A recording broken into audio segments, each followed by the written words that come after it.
গতকাল কক্সবাজার দোকান মালিক সমিতির একটা অনুষ্ঠান ছিল, এখানে যাওয়ার পর আসলে উদ্দেশ্য ছিল হচ্ছে এখানকার যারা প্রবীণ মুরব্বী আছেন ওনাদের সঙ্গে ব্যবসায়ী যারা আছেন ওনাদের সাথে একটু কথা বলা এবং ওনাদের আমার নতুন ব্যবসা সম্পর্কে অবগত করা এবং ওনাদের দোয়ানো। কিন্তু গিয়ে দেখতে পেলাম এখানে ওনাদের যে সুভিনিয়র যে বই দিয়েছে এখানের মধ্যে ফেসিস্ট হাসিনার যে এখনো যে থেকে গেছে যে মাহবুব চৌধুরী সে তার ছবি ওই বইয়ে দেখতে পাই আমি এখানে এটা নিয়ে প্রতিবাদ করি।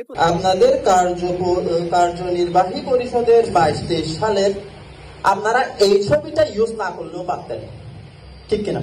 আচ্ছা, আপনার আমি একটা সেকেন্ড আমি উত্তর দেবো, আপনি শেষ করুন। হ্যাঁ, শেষ করতেছি।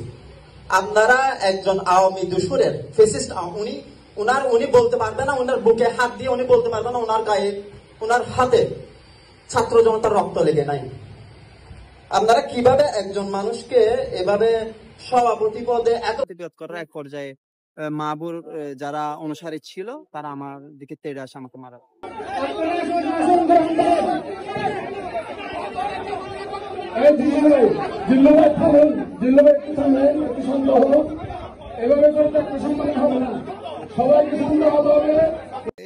এই ব্যাপারে ওনাদের সঙ্গে একটু কথা হয়েছে, ওনারা জানিয়েছেন যে কি ওনারা পদক্ষেপ নিচ্ছেন, এখনো পর্যন্ত ওনারা এই ব্যাপারে সঠিক কোনো তথ্য আমাদেরকে দেন নাই। যদি কমিটিতে থাকে তাহলে আপনাদের পদক্ষেপ, আমাদের কঠোরতম পদক্ষেপ হবে, আমরা দোকান মালিক সমিতিকে এটা জানান দিতে চাই, আপনাদের সমিতি যে কোনো ভাবে আমরা ভেঙে দিব।